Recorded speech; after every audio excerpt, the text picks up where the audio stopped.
forsøge at gøre det bedre på udebane mod Allsvenskans nummer 2, IFK Göteborg. Claus, hvad forventer du dig af den her kamp? Ja, men det bliver helt klart en vanskelig opgave for OB. De kommer op mod et meget velorganiseret svensk hold, som de altid er.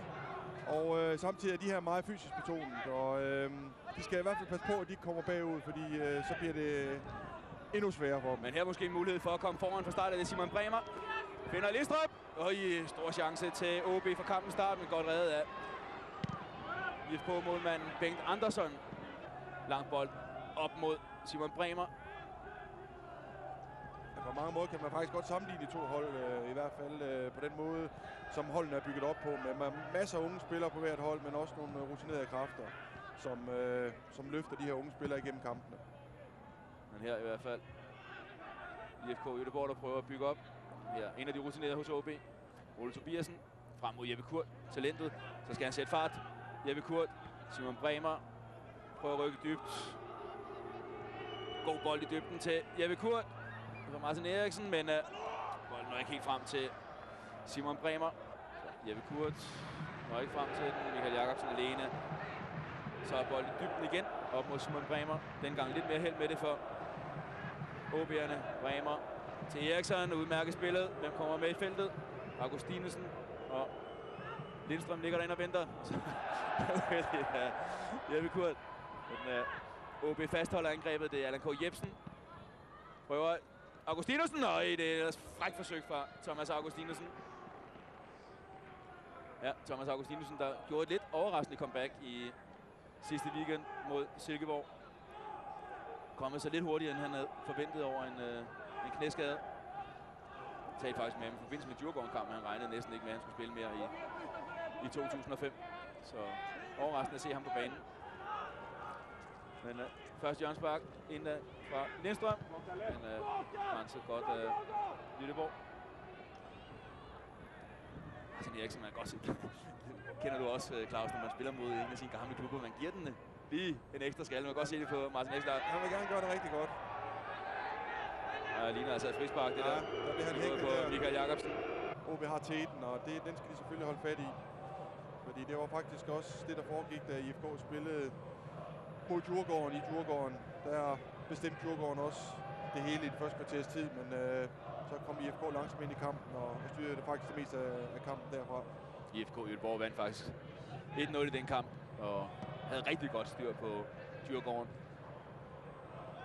Würz, igen frispark Allan Olsen. Augustinusen. Hvis der er et farligt sted der OB, så kan det godt blive giftigt. Det er Selakovic, der gør sig fri. Og igen stadigvæk Selakovic, og første rigtig store chance for IFK Göteborg. Viser altså, hvor giftig han er. Stefan Selakovic, den 28-årige angriber med en fortid i hollandske Heerenveen. Men han første omgang, der slipper Jimmy her med skrækken. Ja, han får ikke rigtig ramt på den, og jeg synes egentlig også, at de to forsvarer, de er over ham med det samme. Selvom han laver godt træk her til venstre, men Ole Tobiasen og... Svære spillere, det er ikke opstillet Selakovic. Han er en af dem, der kan bakke med begge ben, og han er fuldstændig tobener.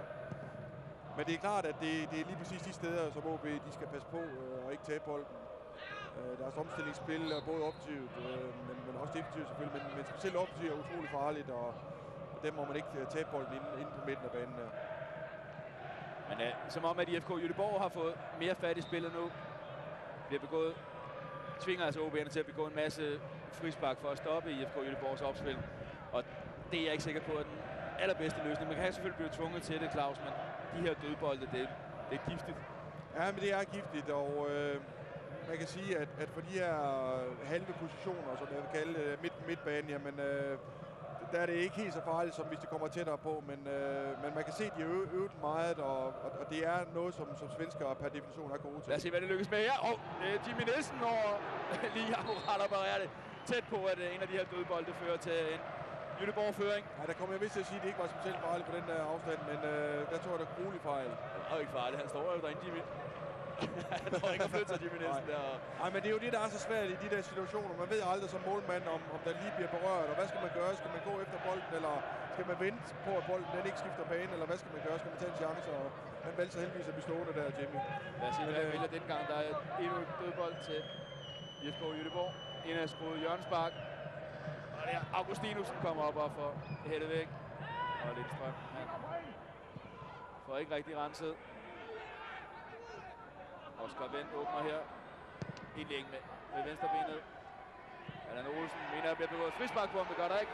Og det gør mildt heller mulighed for at afslutte. Der Vasquez indlæg mod bagerste stolpe, men Ja, det er klart, at efter den her rigtig gode start, som OB fik de første 10, 12, 14 minutter, så har det vendt lidt de sidste par minutter, og det er nu, de skal virkelig vise karakter og styrke OB-spillerne. Eriksson.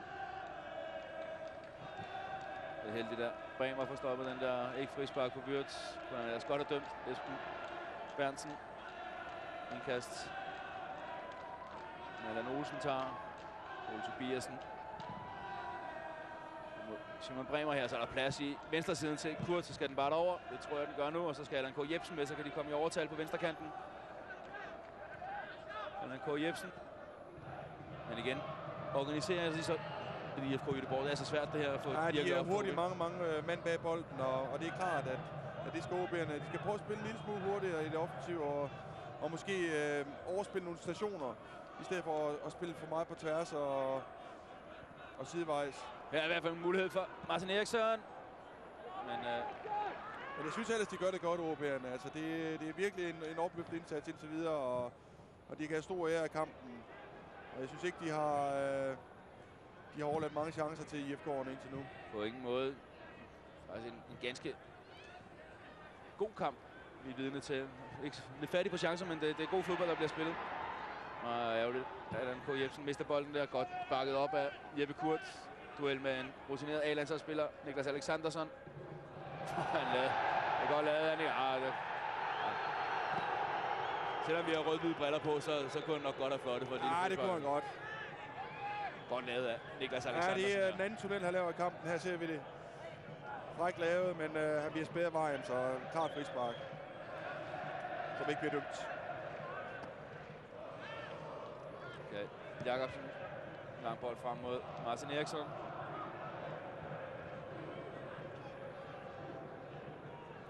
Jakobsen mister bolden. Det er til sjældenhederne. Så er det Murat.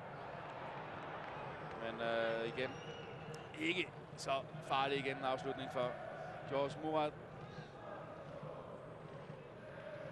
Altså, ganske giftig angriber ellers. Spillet 42 kampe for IFK Göteborg. Scorede 14 mål. Det er sådan 3 snit. Eller ikke 3 snit. Det er et mål hver tredje kamp. Det er et meget pænt snit, som jeg vil sige det. Ja, det er en giftig angrebsduo, de har der med Selakovic og Murat. Men jeg synes egentlig, indtil videre har de haft rimelig styr på dem. Ja, Martin Eriksen. Det er rigtig godt lavet, det der Martin Eriksen. God vending, og så er Simon Bremer mand. Han bliver presset godt ud siden Jeppe Kurt. Lindstrøm med på den bagerste stolpe, så får han den der, så tror jeg, det står 1-0 til OB. Det gør det. Et fremragende scoring af OB'erne. Flot bygget op. Dejlig vending af Martin Eriksen, der skaber det. Og så indlægget for Jeppe Kurt over mod. Det er simpelthen et super indgreb. Super indgreb. Det starter med Martin Eriksen på midtbanen, så spiller den i dybden til Bremer. Og Bremer spiller den bagud til Kurt, som igen lægger den ind over. Fantastisk spillet over til bagerste stolpe her med højre ben. Og godt hættet ind af Lindstrøm her. Perfekt balance. Stinussen vinder en duel, vigtig duel, har vundet mange af i første halvleg. Kurt får at skubbe i ryggen, ikke fløjtet for. Godt kommet igen af Jeppe Kurt. Frispark foran sig her. Han gør det altså bare rigtig godt. Ja, Jeppe Kurt er ovenpå i duellen mod hans direkte modspiller her i billedet. Den rutinerede Johansson og en god spiller. Rigtig god spiller. Altså Kurt. Ikke Magnus Johansson, Jeppe Kurt, som vi har i billedet her. Ja. Humper lidt, lad os da ikke håbe, at det er noget alvorligt. Men frispark til OB. Martin Eriksson. Godt skift over til Lindstrøm. Og så frisk forsøgt af Mathias Lindstrøm. Første gangs flugter. Mand med selvtillid i orden efter sin scoring for et øjeblik siden.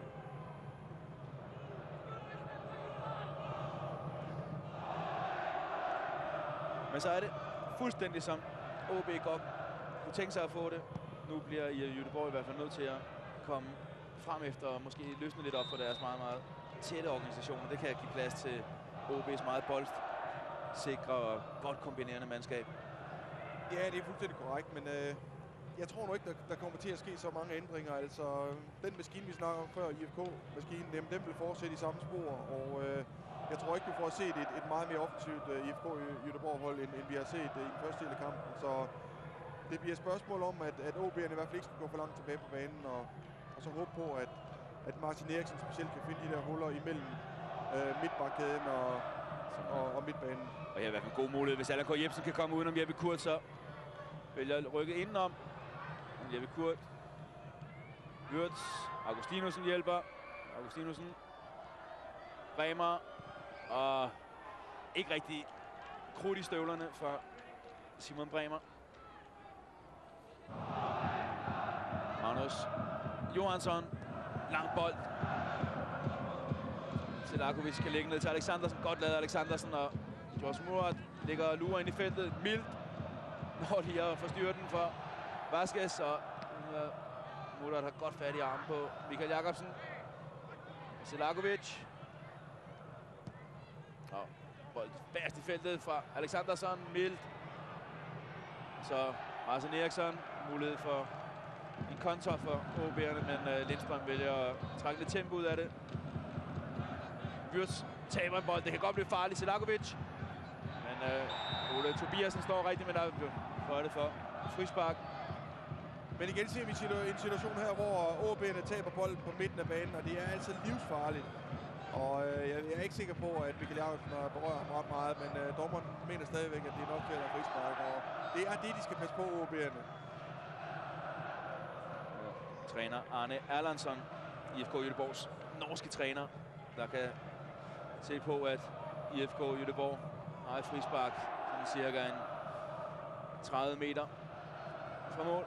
Det er Alexanderson med venstrebenet, eller George Murat her med højrebenet. Og det bliver Murat. Og så Selakovic skal følge op, og så står det altså 1-1. Skabt efter et dumt boldtab af Rasmus Wirtz, der fører til frisparket, og Selakovic her kan altså følge op på frisparket fra George Murat. Det er svært at se, hvad der sker derinde. Men i hvert fald iskoldt på den af Selakovic. Jimmy Nielsen fuldstændig chanceløs. Simon Bremer. Martin Eriksson. Skal de se at komme op og afslutte det angreb. Ikke lang tid tilbage. Først er der Simon Bremer med i mulighed. Men igen farligt med et indlæg fra venstre siden. Kort her, Claus. Ja, det er en rimelig stor chance faktisk her. Han er rimelig alene. Den ligger en lille smule bag ved ham, så han ikke rigtig kan få fart i bolden. Men en rimelig god chance, og det tegner godt til anden halvleg. Noget, der kan give håb for OB'erne her. Simon Bremers afslutning på første halvleg. Men altså 1-1 efter de første 45 minutter. Det var første halvleg op fra Göteborg. Vi er tilbage med anden halvleg lige om et øjeblik.